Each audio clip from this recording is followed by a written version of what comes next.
Go ahead and open up to Acts chapter 27.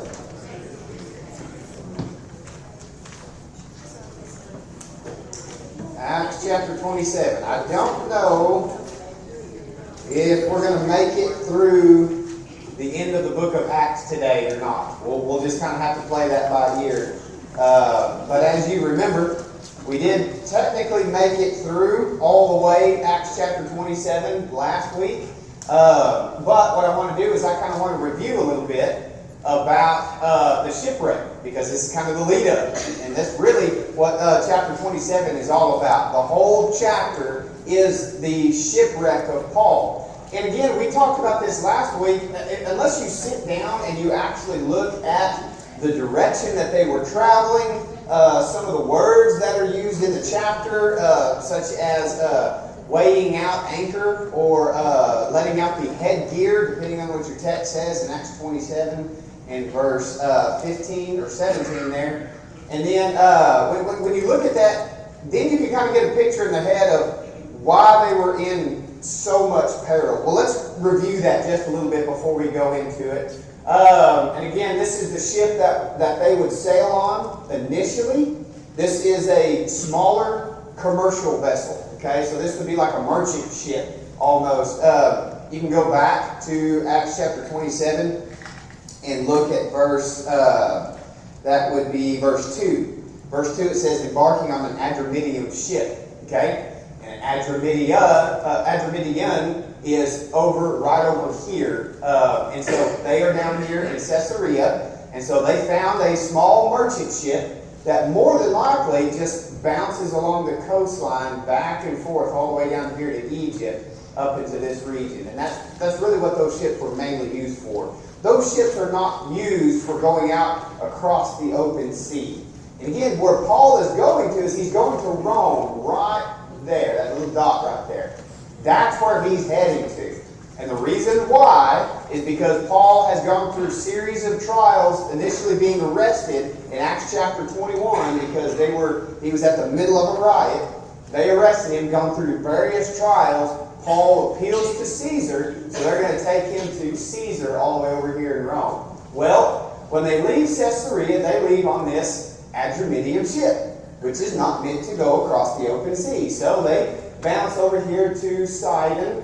They kind of bounce around until they come to Myra. And it says here that they sailed under the protection of Cyprus right here.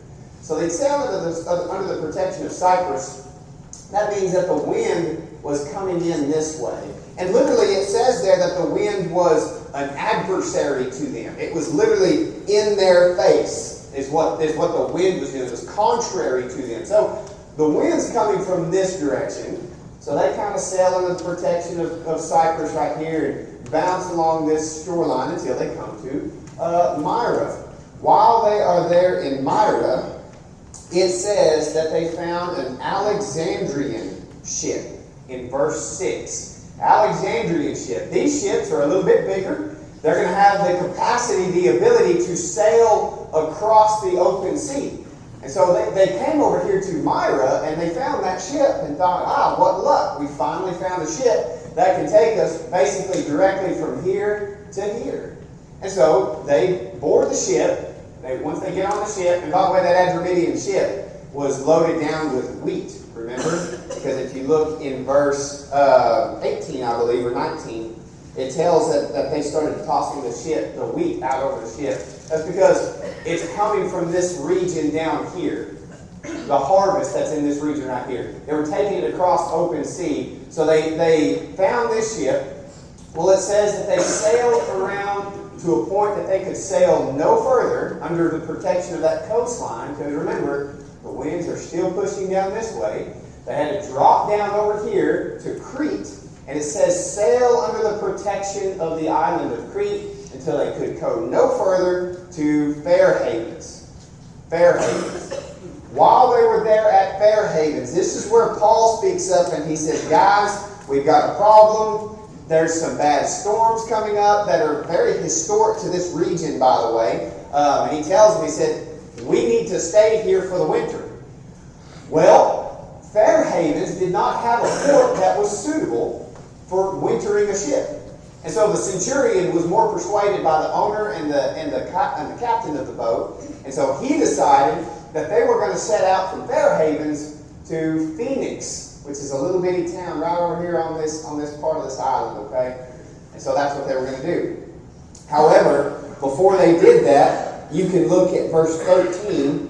It says, when a moderate south wind come up, supposing they had gained their purpose, meaning that they thought, all right, we have exactly what we need now. We've got a good south wind coming up. Man, why don't we just go ahead and sail all the way to Rome? We'll just bypass playing it safe and just going over here to Phoenix so that we can make port. And we'll just go ahead and go all the way to Rome. And so they tried. They got somewhere in this region right in here is where they more than likely made it. And what you can see there, and look at verse 14, it says, once they set out, before very long rushed down from the land a violent wind called a Euraculo. Euraculo, that was a famous wind. That was basically what we would call in Texas a nor'easter, where you've got this very strong northeast storm blowing down. And in this region, it's blowing a little bit more east than north. But this strong storms come down, and it says there that they tried to prevail against the wind. And remember we talked about this last week, how ships can sail kind of, if the wind's coming this direction, they can kind of sail sideways to that wind a little bit. But it says there that after a while, they basically just they turned loose of the ship and let themselves be completely driven along. Look at verse 15. When the ship was caught in it and could not face the wind, not literally face it, but they couldn't sail sideways to that wind anymore, it says they gave way to it and let themselves be driven along. And so they were driven along in this direction right here. Now, we talked last week, and this is kind of where we're going to pick things up because this is where we ended last week, was in verse 17 in 18 there. It says that after they had hoisted up the skiff, said they used supporting cables in undergirding the ship, fearing that they might run aground on the shallows of Syrtis. They let down the sea anchor, and so let themselves be driven along. The next day, as we were being violently storm-tossed, they began to jettison the cargo. That's pretty much where we ended last week, and so we'll pick that up right there.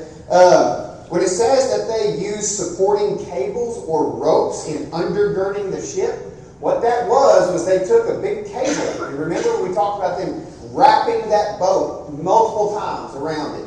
Because those boats back in those days are a wooden frame with planks on the side of it. And that's what those boats were. And so they take a cable or a rope and they just wrap the whole boat multiple times. What that did is that kind of held the integrity of the boat together a little bit. But what it says there, once they did that, it says that they let down the sea anchor. Verse 17, sea anchor. My version of the text also has a possible other interpretation of that, and it's called the headgear. Headgear. Okay? Well, Miss Mikey, yours said something different, didn't it, there in verse 17, other than sea anchor and headgear? In verse 17? I don't know. I didn't bring my phone. Oh, yeah. That's okay. All right. Say it one more time. Say it one more time. Mainsail. Okay. Okay, that's okay. I'm super deaf, by the way. My wife was making fun of me last night because there's a big fly buzzing around, and I couldn't hear it. And I told her, I was like, you realize when things get quiet, all I hear is ringing in my ears from firing a gun inside the pickup too many times. Mainsail. Yes, your version of the text may say sail of some kind. The original Greek word that's used there is literally headgear or sea anchor. What it was anchors that would be on the front side of the boat, and the reason that they would do that is so that they could set sail across the wind. What you do is you let the anchor kind of drag in the water off the front of the boat, and the wind is pushing the boat sideways. It's trying to push it this way, but you've let down something heavy off the front, and what that does is it swings the rear end of that boat around, and it's pushing it like this as you're dragging something heavy in the water. That's what they were doing, and they even used ropes to tie the rudder in place to try to get that ship from not being pushed down here. Okay? Why did they not want to be pushed down here? Because down here, back in the first century in the Mediterranean Sea, it was basically just instant death. And that's exactly what the text says right here in verse 17. It says they were fearing that they might run aground on the shallows of Syrtis. The shallows of Syrtis is this region right down here. This is the off the coast of northern Africa. Okay? This region right here is very shallow and very rocky. And that's why there are thousands of dead sailors in this sea right here from this time of year, because we talked about this last week. During the fall, you'll have like a nice little southern breeze, and then the next day, strong northern wind, and then the next day that wind just keeps switching back and forth during the fall, doesn't it? Well, we know that this was during the fall, late fall, because he mentions the fast being over, which is the specific direct reference to the Day of Atonement fast. So we know that is in the late fall. And they're hauling wheat, which would have been harvested in this part of the world in late fall. So this big strong wind comes in. Well, they're right here. They're about to be shoved down here in this part of the sea, where again, that is instant death down here. And so what they do to try to bypass that or try to go around it and save themselves from being run aground on the shallows of Syrtis, they drop that heavy anchor off the front of the boat. So now you got weight in the front, and it's trying to push it. The wind's pushing this way, but what it does is it pushes the rear of the boat around while there's weight in the front and kind of keeps them going at least this direction somewhat. But think about what that would do to your ship. If you got something heavy up here grounding you and the wind's blowing you this way, what are you doing? Yeah, you're rocking back and forth pretty good. Which is why in verse 18 it says, the next day as we were being violently storm-tossed. That's why they were violently storm-tossed, because they got a heavy anchor in the front, the wind's swinging their back end around this way, and it's just rolling that ship. So the heavier the ship is, the more that ship's going to just sit here and do this. And the reason they're doing that is because they didn't want to be pushed down here in the water. Now, they are being violently storm-tossed. They began to jettison the cargo. Verse 19, on the third day they threw the ship's tackle over with their own hands, meaning the gear that they would use to sail the ship, since neither sun nor stars appeared for many days. And no small storm was assailing us. From then on, all hope of our being saved was gradually abandoned. All right. How many days had they not seen the sun or stars? Does anybody remember? Do what? Many days. Wait, this is a pop quiz from last week. Anybody remember? Do what? 14 days. 14 days. Looking down at verse 27. It says, when the 14th day had come, as we were being driven about in the Adriatic Sea, 14 days without seeing the sun or the stars. If you're in the middle of the ocean and you haven't seen the sun or the stars for 14 days, you have no idea where you are. They are, the thought of them being scared to death is an understatement.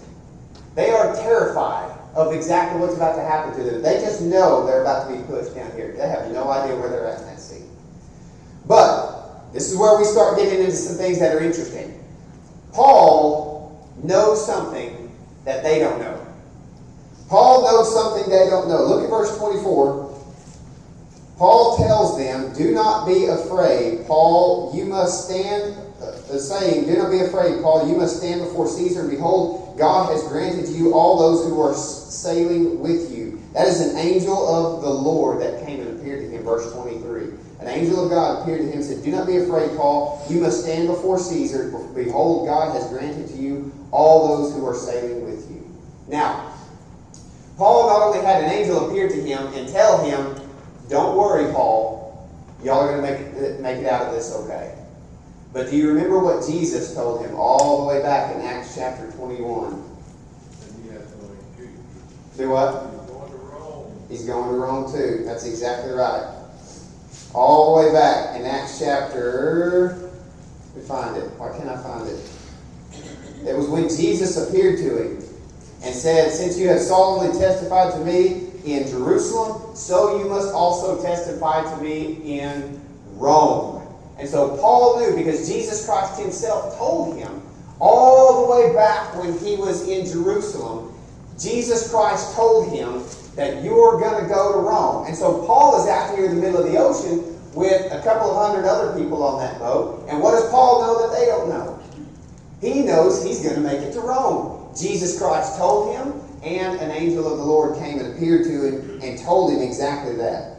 So, verse 25, he says, "Therefore keep up your courage, men, for I believe God that it will turn out exactly as I have been told. But we must run aground on a certain island." So there's Paul predicting exactly what was going to take place, that they were going to run aground on a certain island. Look at verse 27. It says, "When the 14th night had come, as we were being driven about in the Adriatic Sea, about midnight, the sailors began to surmise that they were approaching some land. And they took soundings and found it to be 20 fathoms. And a little farther on, they took another sounding and found it to be 15 fathoms." All right. So, does anybody have another word for soundings in verse 28?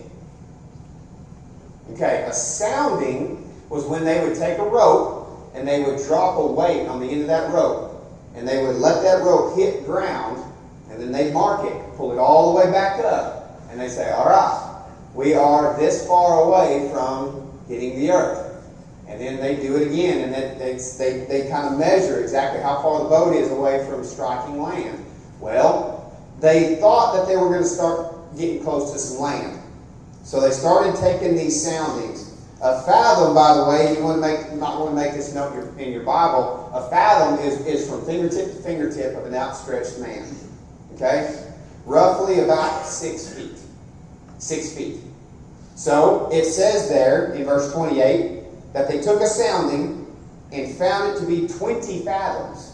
That would be about 120 feet. So the boat was 120 feet from the ground. And then it says they took another sounding and found it to be 15 fathoms. Well, now it's 90 feet. Okay? So they lost 30 feet. And I don't know how long of a period of time, but it was enough to make them scared that they know land is coming up. We're about to run aground. They took a sounding, took another sounding, and that ground keeps getting higher and higher.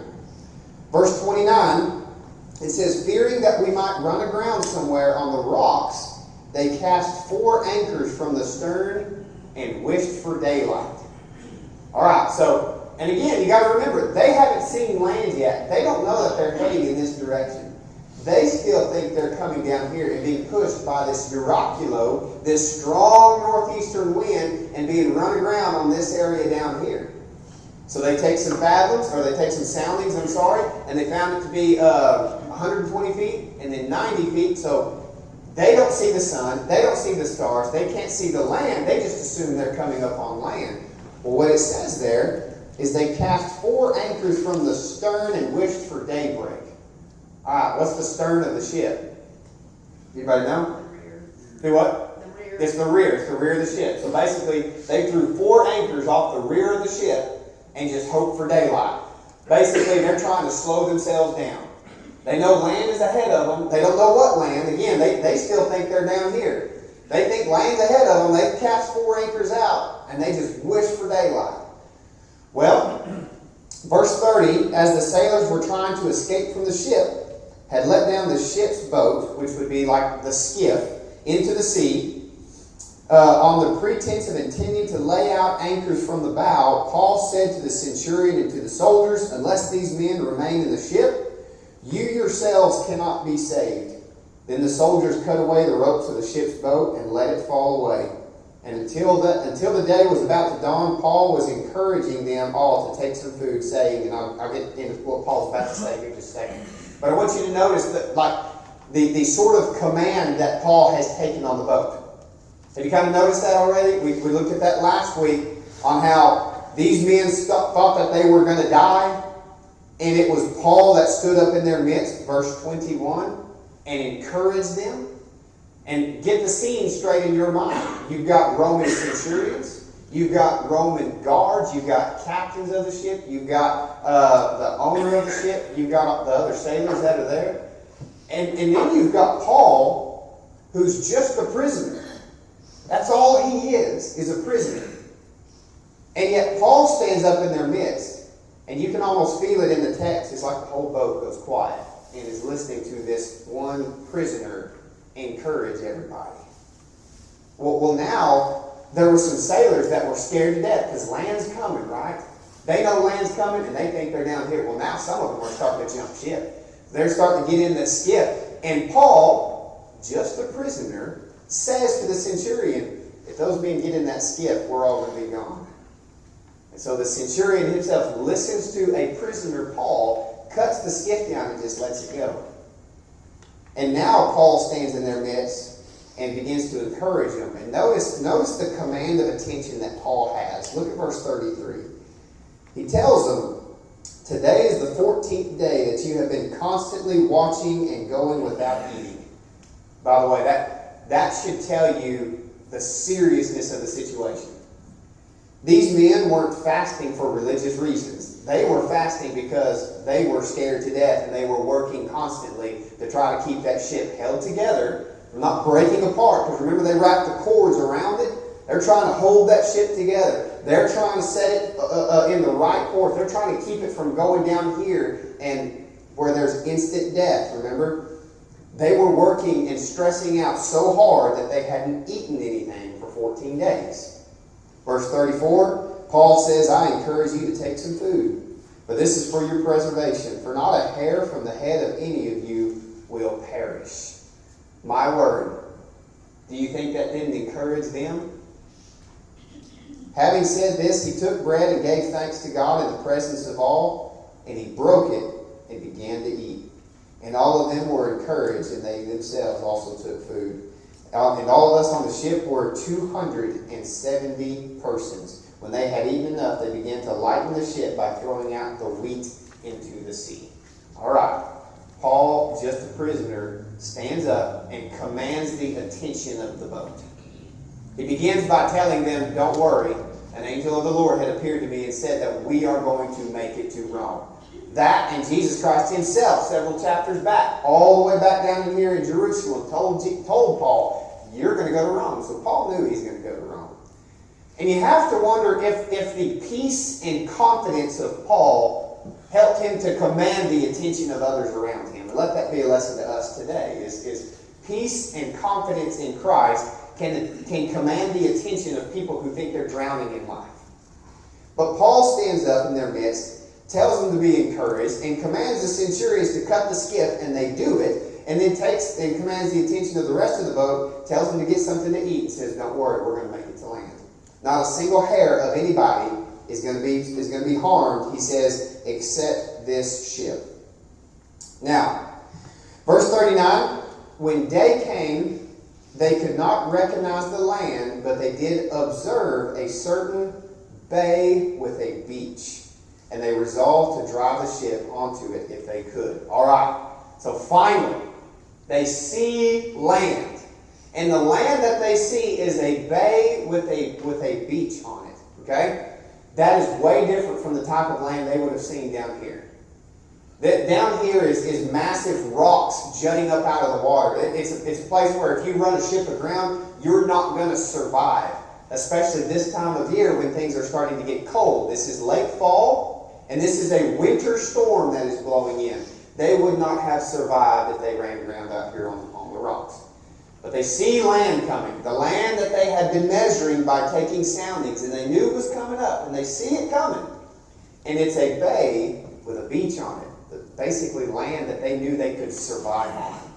So, it says there that they resolved to drive the ship onto it if they could. Verse 40, casting off the anchors, they left them in the sea, while at the same time they were loosening the ropes of the rudders and hoisting the foresail to the wind. They were heading for the beach. So basically they cut everything loose. Meaning the headgear, that anchor that's weighing them down, they cut that one. The four anchors in the back, they cut that. They had ropes that had tied the rudder around in place. And they cut that, turned the rudder loose, hoisted the sails up, and headed straight for that beach. Well, they didn't know it, but they were heading straight towards Malta, which is this little island right over here. That's where they ran aground. Verse 41, striking a reef where two seas meet. Two seas meet would be the Adriatic Sea and the Mediterranean Sea right over here in this region. It says, where two seas meet, they ran the vessel aground, and the prow stuck fast and remained immovable. But the stern began to be broken up by the force of the waves coming in behind them. And the soldiers' plan was to kill the prisoners, that none of them should swim away and escape. But the centurion, wanting to bring Paul safely through. So there's the intention of Paul again. Kept them from their intention and commanded that those who could swim should jump overboard first and get to land. And the rest should follow, some on planks and others on various things from the ship. And thus it happened that they all were brought safely to the land. Verse 1 of chapter 28. When they had been brought safely through, then we found out that the island was called Malta.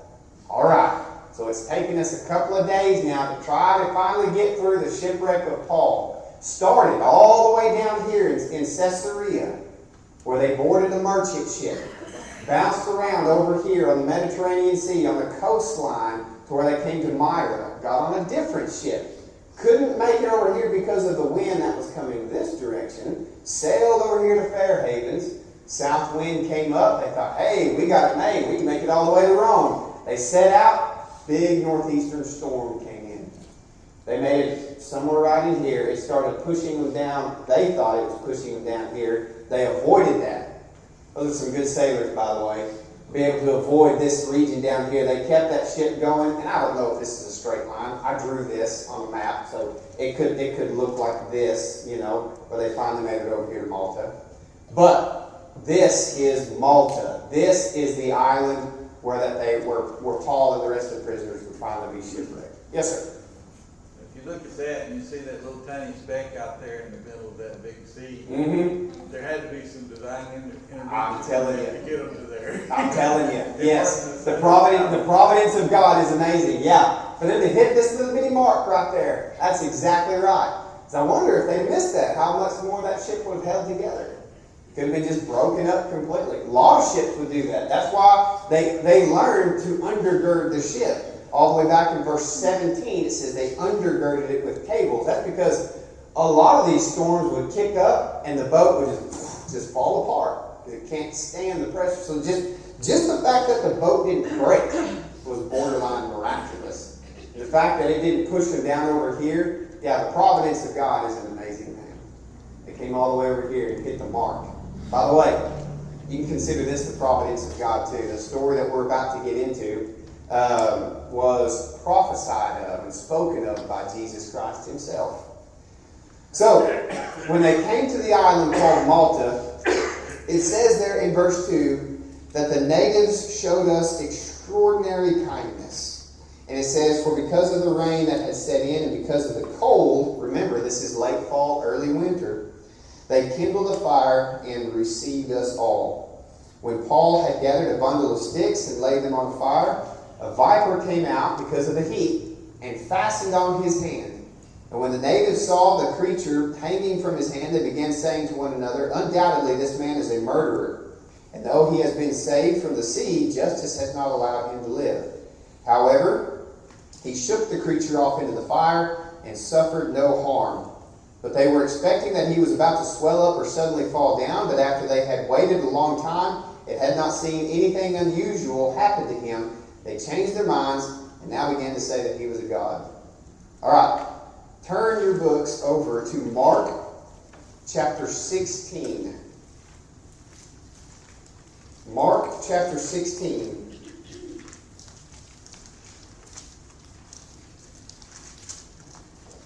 Mr. Dearlove, when you get there, will you read Mark 16, 15, 16, 17, and 18, please? Mark 16, 15 through 18. And he said to them, go into all the world and proclaim the gospel to the whole creation. Whoever believes and is baptized will be saved, but whoever does not believe will be condemned. And these signs will accompany those who believe in my name. They will cast out demons. They will speak in new tongues. They will pick up serpents with their hands. And if they drink any deadly poison, it will not hurt them. They will lay their hands on the sick, and they will recover. So, what does Jesus Christ say in Mark chapter 16, verse 17? They will do what? They'll pick up what? Serpents. And they will, now it says drink poison. But the Greek word for drink there is not necessarily only render to drink. It literally just means to have poison come in you somehow. Drink is usually how that word is rendered. But it could also be rendered, if you were bitten by a snake, it would be the same concept. As poison got in your body. But it says once somebody would drink poison, what would happen to them? They would suffer no harm. Okay? You can cross-reference that with Acts chapter 27 there. Acts chapter 28, excuse me. Where Paul would pick up the serpent, and because of the heat of the fire, you know, snakes when they're cold, they kind of like to sit still. I came along with a rattlesnake one time in January during a snowstorm, and he was on the road, and that dude wasn't moving. But because of the heat of the fire, that serpent came out of the fire and latched himself onto Paul's hand. Well, he just kind of shook it off, and they thought he was about to swell up and drop dead. But Paul suffered no harm. And it says there in Mark chapter 16 and verse 17, it says that signs would accompany them, right? Yeah. The purpose of the signs is the power of the word. See, the power of God is in the miracle, but there's more power in the words that were spoken. And the whole point of the miracle was because of the words that the apostles were speaking that needed to be confirmed that they were from God. Hebrews chapter 2, verse 3 and 4 said, How shall we escape if we neglect so great a salvation, after it was at the first spoken through the Lord? Okay, so Jesus would speak the salvation. He would communicate truth, the word from the Father. It was confirmed to us by those who heard. God also bearing witness with them, meaning the apostles, by signs, wonders, various miracles, and by gifts of the Holy Spirit according to his own will. See, it's the miracle that confirmed the words of the apostles of Jesus Christ. So when Paul is commanding the attention of the ship, when Paul is even commanding the centurion, a prisoner, commanded the centurion to cut the skiff away from the boat. And now when he comes here on this island, and you know Paul's preaching, by the way. You know Paul's not just enjoying himself by the fire. You know he's preaching the Word of God. What's confirming the words? Miracles. And a specific miracle that is exactly referenced in Mark chapter 16, verse 17, and the fact that you will have serpents, you will pick up serpents, and you will have poison, and no harm will come to you. Specifically referenced by Jesus Christ. And that's what happens right here in this story. Now, quick note though. This is something that needs to kind of be dispelled a little bit. When you hear natives on the island of Malta, does anybody else have a different Greek word for native, by the way? Islander. Do what? Islander. Islander? Okay. So when you hear native, when you hear islander, what's the first thing you think of? Do what? I still can't hear. This is terrible. My hearing must be getting worse. You think live there. Yeah, people that live there, natives, right? But you kind of think of like shipwrecks in the movies where people would come up on these islands and cannibals. I was literally getting there. Thank you, Linda. Yes, you think about cannibals, right? You think uncivilized culture, natives that are living in grass huts or something like that. Maybe that's not this kind of island. Now, they're called natives, they're called islanders because they're literally just from that island. But there is civilization, lots of civilization on this island, which you're going to find out here in a little bit, that they find a ship. Look at verse 11. They find a ship that wintered there. And so there was a port in Malta that was suitable for wintering ships. And so multiple ships would be wintered there. And it says that they would board this Alexandrian ship. By the way, that's the exact same ship that they had gotten on over here. So I wonder if anybody was kind of a little spooked by getting on the exact same ship that, well, of course, it brought them safely to that island, so maybe they thought it was good luck. It says the twin brothers, that would be Castor and Pollux, who were considered the twin sons of Zeus. Okay, so this is a Greek area, which is why some of your translations for natives, did anybody have barbarian? I John, you had that. Linda, you had that. All right, that's why. This is going to be a mostly Greek settled area. Roman settled area. But if it's occupied by the Greeks, if there is a Greek presence there, like this Alexandrian ship coming from the area of around Greece with the twin brothers, who were considered the twin brothers of the sons of Zeus, what did Greeks call anybody who didn't speak Greek? They called them barbarians, because to them it sounded like they were just saying bar, bar, bar, bar. And so that's the use of the word. That you got a Greek presence on a Roman island. So, natives, don't think cannibals, okay? These are normal, civilized people with a port with sailing vessels that would winter there over time. Look at verse 7. It says, "Now in the neighborhood of that place were lands belonging to the leading men of the island, named Publius," which is a Roman name, by the way, "who welcomed us and entertained us courteously 3 days. And it came about that the father of Publius was lying in bed, afflicted with recurrent fever and dysentery. And Paul went in to see him, and after he had prayed, he laid his hands on him and healed him. And after this had happened, the rest of the people on the island who had diseases were coming out to him and getting cured. And they also honored us with many marks of respect. And when we were setting sail, they supplied us with all we needed." Again, look at the attention that is given Paul. I'm trying to build this up and lead this up really to the end of the book of chapter, end of the chapter, into the book of Acts. Is the build up of the special attention, the special care that is given Paul. It's going to lead to great things happening. Okay? But I just looked at the clock and I've only got 5 minutes left, so we're going to have to get into it next week. The special attention that is paid Paul, where Paul, a prisoner, could command a centurion and the centurion listens to him. And now Paul is being paid special attention by the leading man of this island here of Malta, and giving him gifts and supplying them with all they need because of Paul, because Paul's a man of God. In verse 11, "At the end of 3 months, we set sail on an Alexandrian ship." Okay, so they stayed on that island for 3 months. They basically waited the winter out, is what they did. And they found an Alexandrian ship which had wintered at the island, and which had the twin brothers for its figurehead. And after we put on at Syracuse, we stayed there 3 days. Right, there's Syracuse. And from there we sailed around and arrived at Rhegium. There's Rhegium there. And a day later, a south wind sprang up, and on the second day we came into Puteoli. I think that's how you say that. Puteoli. There we found some brethren and were invited to stay with them for 7 days, and thus we came to Rome. All right. Finally, Paul is in Rome. He's exactly where God was going to tell him to be, or telling me he was going to go. He's exactly where Jesus said he was going to go. He's exactly where the angel said he was going to go. Finally made it. Verse 15, "The brethren, when they heard about us, came from there as far as the market of Appius and the 3 inns to meet us. And when Paul saw them, he thanked God and took courage." Verse 16, look at this. "When we entered Rome, Paul was allowed to stay by himself with the soldier who was guarding him." With the soldier who was guarding him. All right.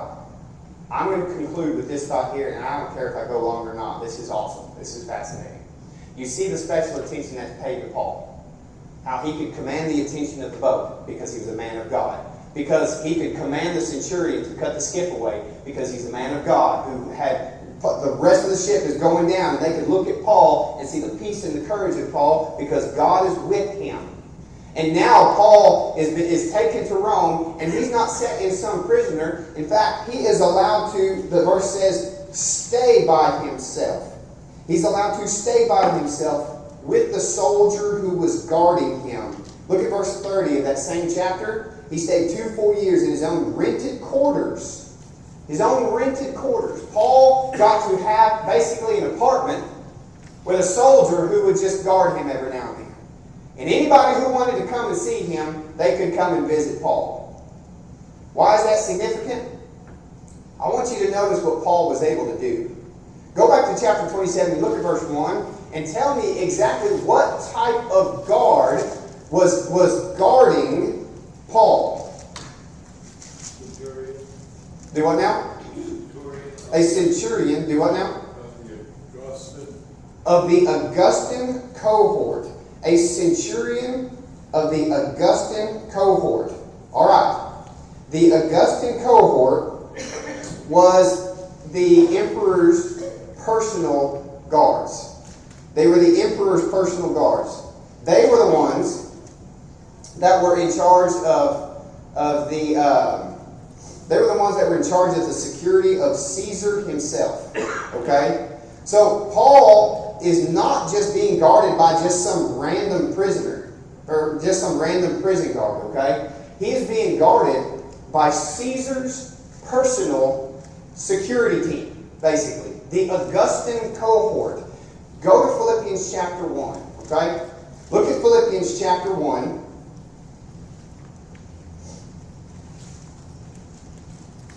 Philippians chapter 1, and when you get there, Gene, read 12 and 13. Okay? Paul, when he left Caesarea right here, was picked up by Caesar himself, the emperor's security team, basically. They picked him up, the same Praetorian guard that they themselves would go stand and guard the emperor. Look at Philippians 1, look at verse 12 and 13. Go ahead.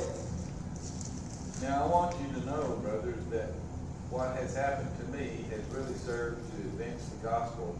As a result, it has become clear throughout the world, the whole palace guard, and to everyone else, that I am in chains for Christ. All right. It's become clear throughout the whole what? Palace guard. Palace guard. Palace guard. Same group of people all the way back in Acts chapter 27 verse 1 that would pick Paul up right here in Caesarea. Okay? It's the emperor's personal security guards. Okay? Go back to Acts chapter 28 and look there, and it says that he was guarded in his own quarters, and it says by the guard or the soldier who was guarding him. Acts chapter 28, verse 16. Okay? This is how this would go down. Because Paul was not the first person, he's not the first prisoner to ever receive special treatment like that. Okay? What they would do is they would have a fresh security guard come and relieve the other guard and watch Paul. They did it every 6 hours. Okay? Every 6 hours, a brand new palace guard would come in and relieve the other one. And what they would do is they would chain the prisoner to about 18 inches of chain. And that guard would sit there with his arm chained to Paul's arm, and that guard would be there for 6 hours.